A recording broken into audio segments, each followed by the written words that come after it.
कुता न कूकार न से सॾ शिकारी पिटियो खणी पार झंगल आहेड़िन खे।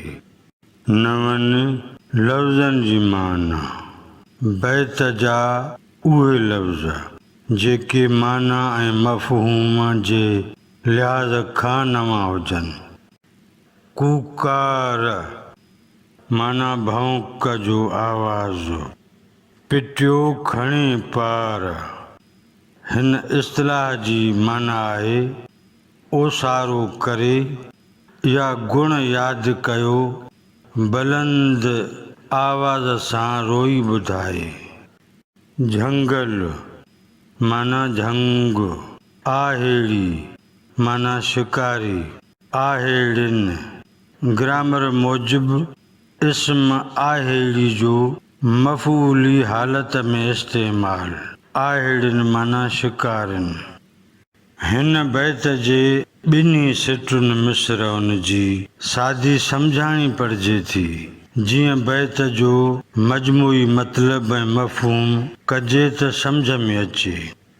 कुता न कूकार न से सॾ शिकारी। न शिकारी कुतनि जी भौंक आहे ऐं न ई शिकारनि जा सॾ ॿुधण में अचनि था। पिटियो खणी पार झंगल आहेड़िन खे। झंग शिकारनि खे सारे संभारे पिटे पार खणी रोई रहियो आहे। बैत जे हिक हिक मिसरा जी सादी सम्झाणीअ खां पोइ बैत जो मजमूई मतिलब ऐं मफ़हूम हीअं बयानु करे सघिबो।